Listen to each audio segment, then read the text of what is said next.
Hello you guys, welcome back to my channel. I hope everyone is doing well, staying healthy, staying sane, somewhat. I thought I would just bring you guys this video. I have been working on masks this week, just making them for friends and family around here.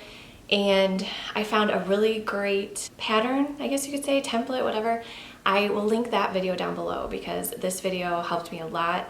I did tweak it a little bit, but for the most part, I'm going off of her template, and it's just a really easy pattern. The mask is really comfortable. I did make a couple of like the pleated ones at the beginning, and I just didn't like how those fit. I just felt like they like stretched funny, I don't know. But these are super duper comfortable, and I'm gonna show you guys how I make. So here's the adult version and then the little kid version, and they're so cute. It's just literally a miniature version, and it's really easy. All I use are IKEA plates. So if you have a set of IKEA plates, you are good to go. So before I get into the little tutorial, I wanted to talk about these cute shirts that I just got. There's this company called Thread Tank. If you don't want to hear about this, I'll put in right here. You can fast forward to this time and then you won't have to listen to me. But these shirts are so super cute. They sent me a couple shirts in the past, and then they wanted to send me some more. The reason they wanted to send some to me is because they had this one and it says Crafting Sparks Joy. And since I do a lot of crafting and DIYs on my channel, they thought I would love this, and I do. It is so stinking cute. So they don't have a ton of color varieties, but you can get them in tank tops, t-shirts, sweatshirts, v-necks, or whatnot. But I live in tank tops, so I just got 3 different tank tops. So this one says all I need is coffee and wine, and then the crafting one, and then I also got this one that just says coffee. So this one I want to say is like the muscle tank version, and then this one that I'm wearing is the crap. I will link all of them down in the description box below. I also have a code for like 10 or 15% off, so if you guys want to check that out. It's a really cute company. They have really fun shirts and different sayings, and so yeah, you guys should go check them out. All right, anywho, let's get back to the mask making.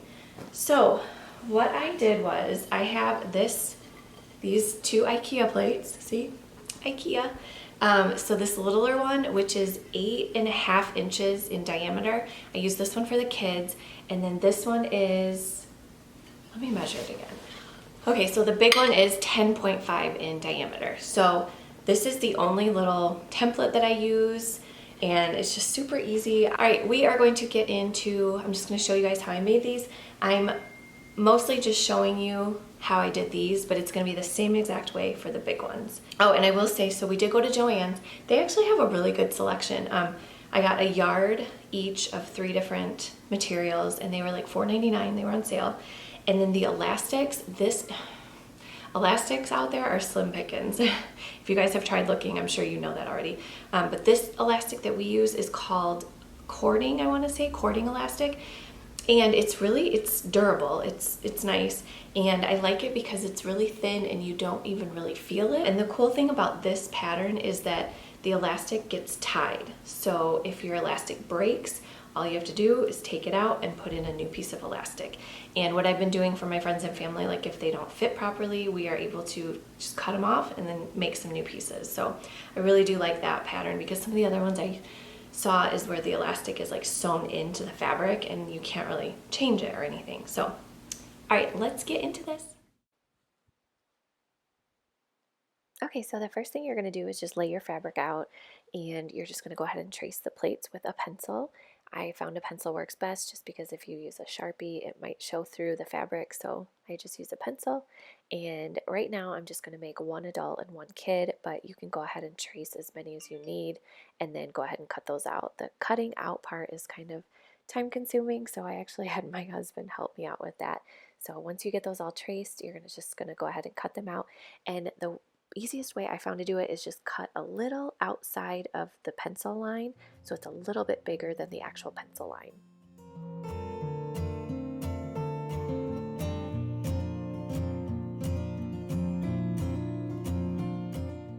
Then once you have them cut out, you're going to go ahead and fold them twice. So you're going to fold it in half and then fold it in half again, and then you're going to want to go ahead and iron them just so that they're nice and kind of stiff, so that they're easier when you cut them.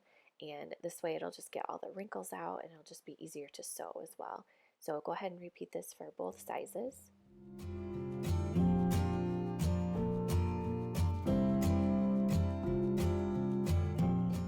Next, you're going to take your scissors and slide it in, and you're just going to be cutting them into 4 pieces. So make that first cut, and then you're going to cut the other 2. So you will have, once you're finished cutting, you'll have 4 equal pieces. And then I'm going to go ahead and repeat that for the other one as well. Now you're going to take the 2 pieces, and you want the non-inside out versions facing each other. So you want it to look inside out from the front and the back, if that makes any sense at all. So you're going to put those on top of each other, and then you're just going to go ahead and sew them at the very top, and you're going to repeat that for both pieces, or all 4 pieces I should say.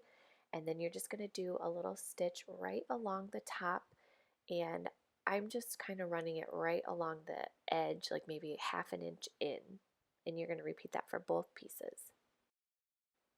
Now you're going to take one of the pieces and turn it right side out, so it's like that, and then you're going to take the other side, and you want to make sure that the 2 pieces that are right side out are touching. So just like before, you want the inside out pieces on either side, and you're just going to kind of pin those at the little seam parts on both sides, and then we are going to go ahead and stitch around the whole entire mask. So the object is to leave about, I would say, about 1 inch on one of the sides so that you can turn it right side out.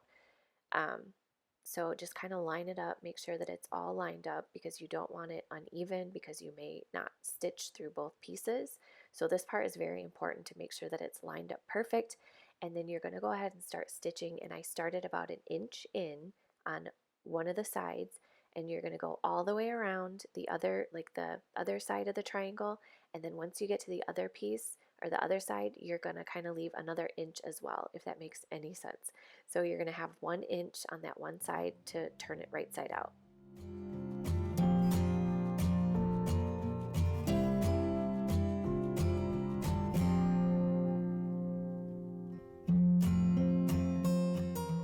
Right now you're going to take that one little corner and you're going to turn the mask completely right side out.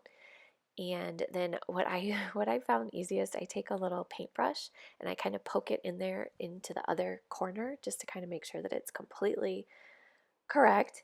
And then I'm going to take the sides on where the seams are and kind of pull them out, and then iron the whole entire thing so that it's laying properly.